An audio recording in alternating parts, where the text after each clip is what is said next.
이야기할 부분들이 여러분에 관련된 거거든요. 우리에 관련된 얘기이기도 하죠. 근데 여러분 여기 대부분이 이제 분립하는 초기부터 다 다녔던 친구들인데 틴즈누리 초창기 찬양팀 모습을 기억하는 친구들 있죠. 그 쌤들 있으실 거예요. 이런 모습이었거든요. 단촐한 찬양팀 그리고 틴지실도 이렇게 같이 예배를 드렸는데 3년이 지났어요. 5년이 지났죠 지금. 이제 5년이 지난 지금의 모습이 현재의 모습이에요. 그죠? 현재의 모습. 앞에 막 찬양팀 막 우리 애들이 막 이제 드럼도 치고 베이스도 치고 건반도 치고 앞에 싱어도 쓰고 찬양 인도도 하고 막 이런 모습들이 지금의 모습이잖아요. 워십팀 막 연습하고 이런 모습이에요. 여러분 여름 수련회 주제 기억나죠? 여름 수련회 주제 미라클이었잖아요. 뭐라고요? 뭐라고? 예수님과 함께 자라나요? 네, 요 주제 미라클이었잖아요. 기적. 네, 기적이었잖아요. 그때 그 기적 다른 말로 하나님의 경이로움은요. 우리가 쉽게 생각하는 어떤 특별하고 기이한 현상이 아니라고 했잖아요. 그냥 어떻게 병든 사람이 낫고 막 바다를 가르고 그런 어떤 특별한 일이 기적이 아니고 우리 안에서의 하나님이 말씀하신 기적의 의미는 하나님께서 하나님이심을 드러내는 일이 그게 기적이다라고 말씀했잖아요. 하나님께서 하나님을 드러내시는 일이 기적인 거예요. 하나님은 그걸 통해서 하나님의 놀라우심을 우리에게 보여주시는 거예요. 여러분 그때도 이야기했지만요. 저는 지금 이 자리가 여러분과 함께 있는 이 자리가 저는 기적이라고 생각해요. 여러분 어떻게 생각하세요? 앞에 보여줬잖아요. 그 자리의 그 모습이 이 모습에서 5년 뒤에 지금 이렇게 됐잖아요. 그때부터 계셨던 쌤들 계시죠? 네, 저기 앞에 저 꼬꼬마 4명 여자애들 저렇게 앉아 있는데 이렇게 꼬꼬마들이 앉아 있다가 지금 어엿한 이제 예쁜 숙녀들이 돼서 지금 여전히 이 자리에서 그럼에도 불구하고 사춘기 어떤 그 육체적인 사춘기도 겪지만 신앙의 사춘기도 겪었음에도 불구하고 지금 이 자리에서 지들이 스스로 나와서 아침에 일찍 와서 찬양팀을 하고 찬양을 고백하는 거, 인스타에 막 찬양을 플리를 막 인스타 스토리에 막 올리는 이런 모습들, 이런 모습들 보면 그게 기적이 아니고 뭘까요? 지금 이 자리에서 저 모습에서 저 10대의 삶에서 하나님을 다 담아내고 하나님을 고백하고 드러내려고 하는 이 모습이 기적이잖아요. 그렇지 않아요? 여러분, 저는 이 요즘에 우리 10대들이 너네 MG 아니고 뭐야? 알파야? 뭐야? 알파 오메가야? 뭐야? 알파? 뭐야? 알파? 알파. 우리 알파들아. 자, 있어. MG에서 알파까지 가. 자, 알파들아. 그래서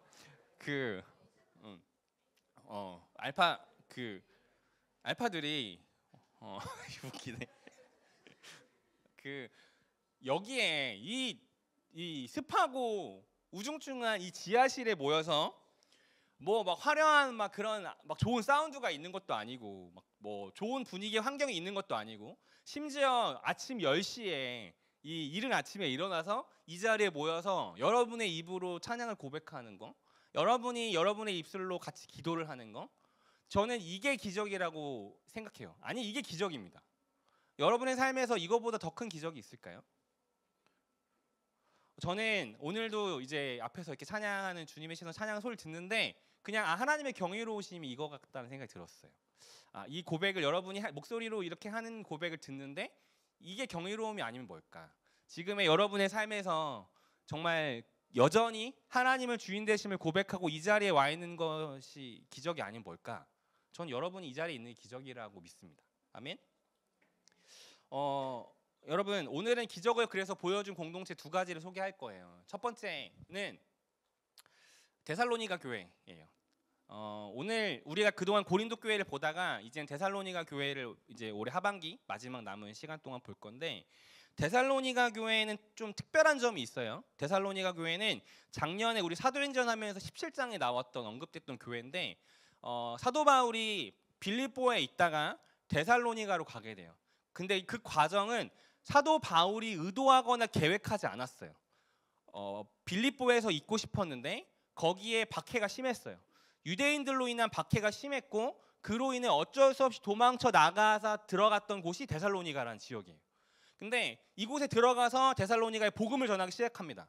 근데 빌립보랑은 상반대로 데살로니가에서는 사람들이 바울이 전하면 족족 다 그 복음을 받아들이는 거예요. 예수라고 하는 그들이 보지 못했던 한 사람을, 이 사람이 하나님의 아들이고 우리의 그리스도 구주다, 그리고 그분이 죽었다 다시 부활하심이라는 그 이야기, 이해할 수 없는 그 이야기를 전했는데 그것들을 믿고 많은 사람들이 하나님 앞으로 돌아옵니다. 하나님을 회심하고 고백하고 돌아오기 시작해요. 근데 그게 간단한 일은 아니었던 건 뭐냐면 지금은 여러분에게는 예수를 믿냐 안 믿냐가 여러분의 삶에 어떤 데미지도 주지 않잖아요. 근데 이 당시만 해도, 아니 우리의 신앙의 선배들만 해도 어떤 일들이 있었냐면, 내가 우리 집에서 이렇게 처음으로 예수를 믿기 시작한다 하면 여기에서부터, 내가 있는 모든 공동체에서부터 배척을 당할 가능성이 높았어요. 저는 외가는 다 목회자 집안인데 친가는 아예 안 믿는 이런 집안이었어요. 그래서 저는 어릴 때부터 제사 지내는 모습들을 다 보고 그 명절에 그 불편함 가운데 있었거든요. 다행히 절은 하지 않았지만, 근데 그 아이러니한 긴장감 가운데에서 살았거든요. 엄마는 제사를 지내는 그 모습 자체를 보는 게 너무 힘들고, 목사 딸이니까 그 제사 음식을 만드는 게 너무 괴롭고, 그리고 끝나고 앉아서 그 제사 음식을 먹잖아요. 앉아서 그 위에 돌려 깎은 사과와 배를 먹는 게 엄마는 너무나 거북스러워. 그리고 할머니가 그걸 싸주는 게 너무 싫어. 근데 제사를 지내보시는 그 집은 알겠지만 그 제사상에 올라가는 과일이 제일 좋은 과일이거든요. 가장 흠이 없고 제일 좋은 과일을 올려놓는 거예요. 그러니까 할머니는 제일 좋은 걸 준답시고 주는데 우리 엄마는 그게 제일 싫어. 나는 중간에서 이걸 먹어야 되나 말아야 되나, 이제 이런 고민, 그런 게 있는 거죠. 근데 데살로니가 교회도 훨씬 심한 부분이 있었어요. 예수 그리스도를 구주로 고백한다라고 한 이런, 이제 내가 이 신앙을 갖겠다고 하는 것은 그 당시 주류 사회에 믿고 있었던 그 다른 다신교를 배척한다는 거거든요. 나는 니들처럼 신을 믿지 않을 거야. 나는 오직 하나님만이 유일한 구주로 고백할 거야라고 하는 것은 그 당시 사회 시스템 자체가 모두 작동하고 있는 그 헬라 문화의 그리스 문화 안에 있는 다신교의 문화를 나는 거부하겠다는 거예요. 그거는 그 사회에서 나는 왕따 당했다는 얘기거든요. 그렇게 선택한 거예요. 그런 과정에서 바울도 또 박해를 당해요. 그래서 데살로니가 교회에는 불과 한 달밖에 있지 못해요. 한 달 만에 있다가 이 교회에서 쫓겨나가는 거예요. 우리로 치면 단기 선교 가서 한 달 열심히 했는데 막 복음을 믿고 막 교회가 세워지기 시작했어요. 근데 한 달 만에 어쩔 수 없이 나와야 되는 거죠. 이 사람들은 아무것도 몰라. 완전 생초짜들이야. 겨우 한 달 같이 있었어. 그러고 나왔죠. 그러니까 바울은 그렇게 어쩔 수 없이 도망 나왔음에도 불구하고 걱정이 되는 거예요.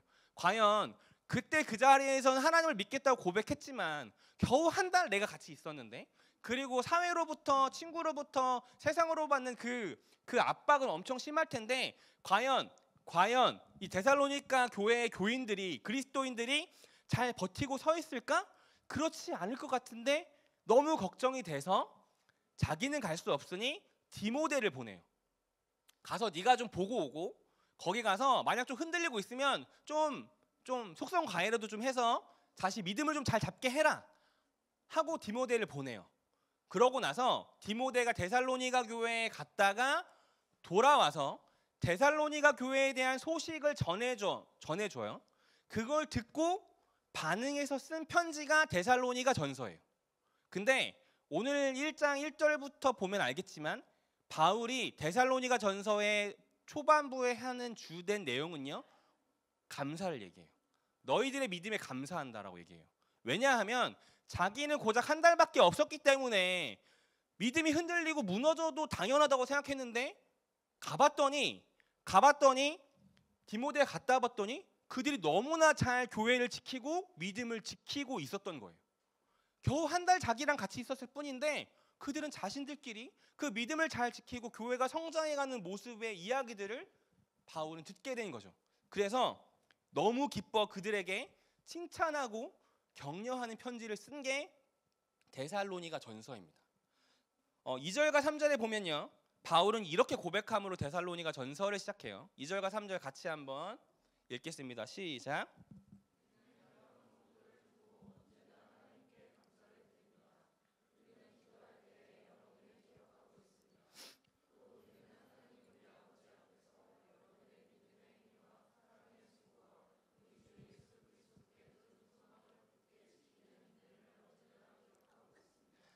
아멘. 너희들에게 감사한다. 너희들이 믿음을 굳게 지키고 있는 그 모습에 내가 너무나 감사하고 기뻐한다고 바울이 이야기해요. 그리고 그가 칭찬한 믿음의 소식, 들려준 소식이 어느 정도였냐면 6절에서부터 8절에 보면 바울이 이렇게 또 이제 말합니다. 6절부터 8절 같이 읽겠습니다. 시작. 여러분은 많은 환난을 당하면서도 성령께서 주시는 기쁨으로 말씀을 받아들여서 우리와 주님을 본받는 사람이 되었습니다. 그리하여 여러분은 마게도니아와 아가야에 있는 모든 신도들에게 모범이 되었습니다. 주님의 말씀이 여러분으로부터 마게도니아와 아가야에만 울려 퍼진 것이 아니라 하나님을 향한 여러분의 믿음에 대한 소문이 각처에 두루 퍼졌습니다. 그러므로 이것을 두고는 우리는 더 말할 필요가 없습니다. 아멘. 이들의 믿음은 뭐였냐면요, 그 예수를 믿음으로 환난을 당하는데 그것마저도 기쁨으로 받아들였다는 거예요. 내가 진짜 기쁨의 복음의 소식을 접했기 때문에 이 정도의 고난은 마땅한 대가인 거야 라고 받아들일 정도였다는 거예요. 그래서 그들의 이런 믿음이 주변 여러 지역까지 소문이 나기 시작했다라는 고백을 바울이 합니다. 겨우 1개월이었어요. 우리가 앞서 봤던 고린도 교회는요, 바울이 2년 동안 같이 있었어요. 2년. 근데도 고린도전서와 후서에서의 대부분은 고린도 교회에 대한 지적이었거든요. 너네 똑바로 해라. 하나님의 복음을 제대로 받아들여라라고 지적이 고린도 교회에 대한 이야기였어요. 근데 데살로니가 교회에는요, 불과 1개월 같이 있었어요. 그런데 그들의 믿음이 너무나 건강하고 칭찬받을 만하게 잘 서가는 모습을 봤던 거죠. 여러분, 이런 과정을 통해서 바울은 자기가 어느 교회보다도 정말 적은 시간을 함께 했음에도 불구하고 이 교회가 세워진 것을 보면서 바울은 결국 복음을 전하시고 교회를 세우시는 분이 오직 하나님이심을 고백하는 거예요. 그걸 느꼈어요. 그래서 1장 1절에서 2절에 하나님으로부터의 감사의 고백을 하면서 시작해요. 그는 데살로니가 교회로 간 것도 계획한 게 없었고요.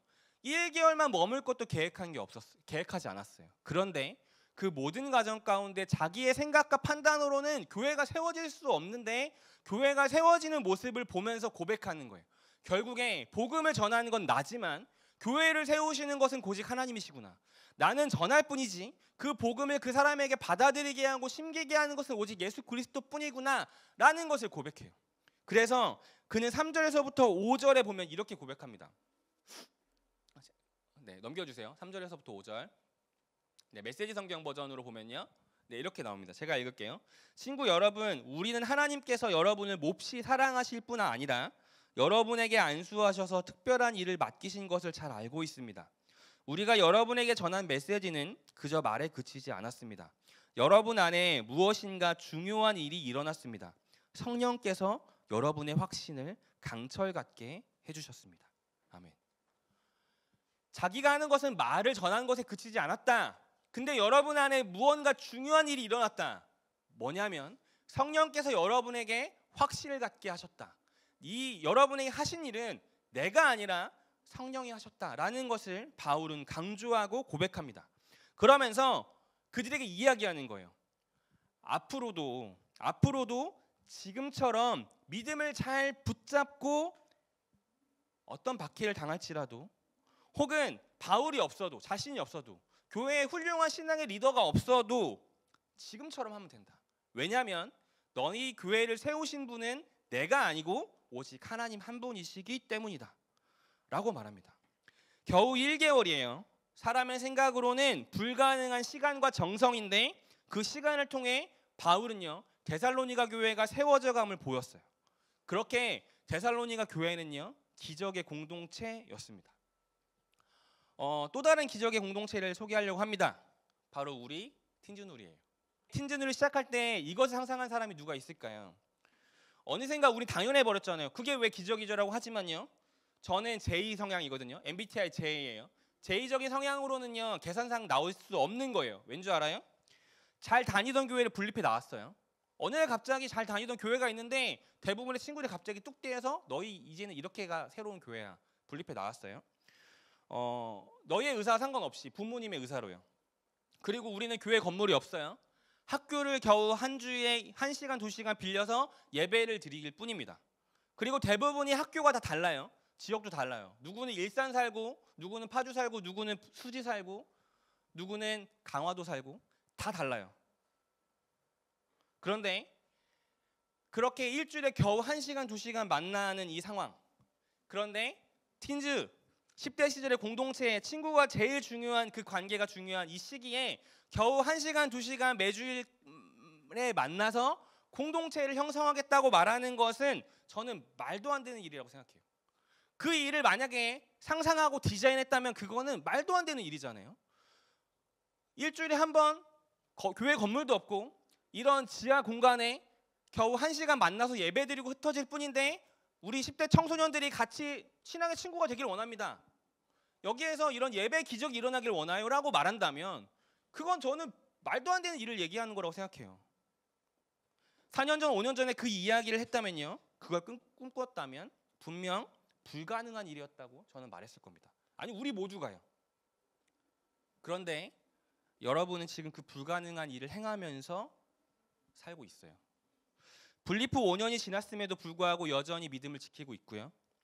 앞서 언급한 것처럼 찬양팀이 생기고 워십 댄스 팀이 생기고 선교를 이제 2번째 준비하고 있고 수련회에 가면 이제는 찬양 시간에 정말 찬양을 멈추지 못할 정도로 계속 찬양을 하자고 말하는 그런 일이 생기고요.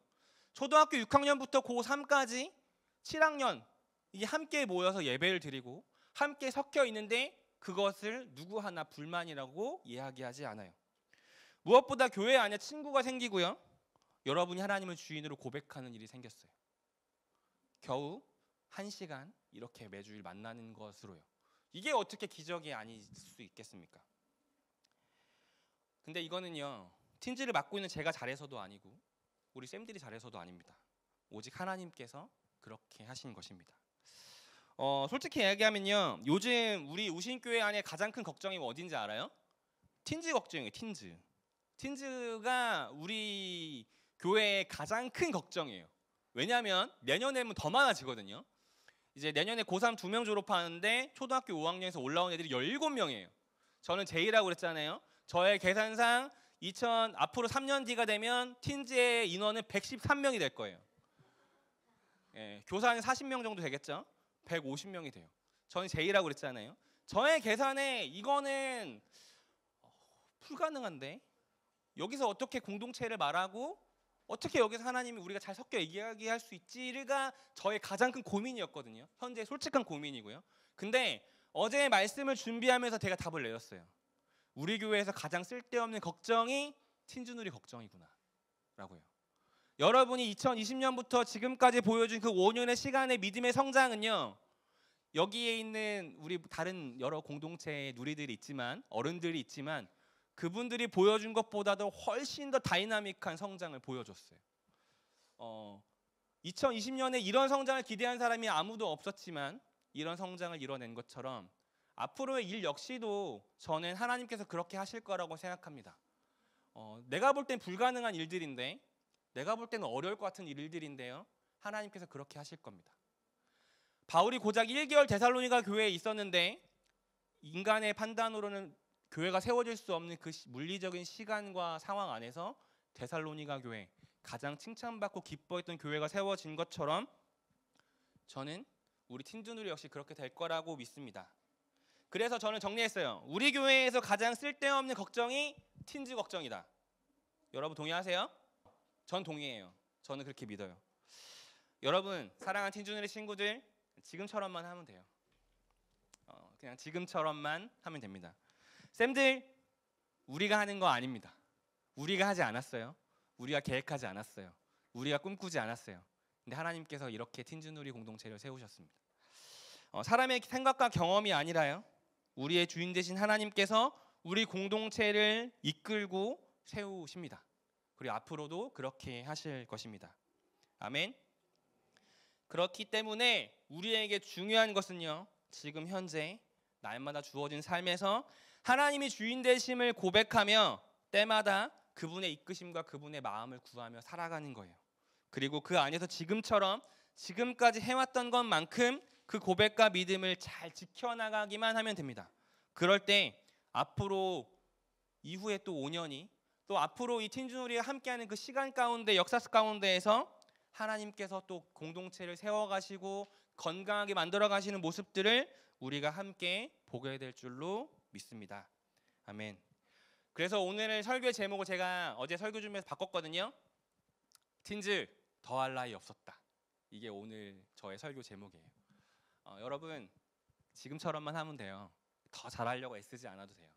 그냥 지금처럼 늘 하나님 안에서 하나님과 함께하면 여러분의 기쁨이 되고 행복이 되고 하나님을 주인 삼음을 늘 내 삶 가운데 가장 중요한 가치로 세워간다면 그러면 우리 공동체 가운데 하나님께서 일하시고 교회를 세우심을 함께 보게 될 줄로 믿습니다.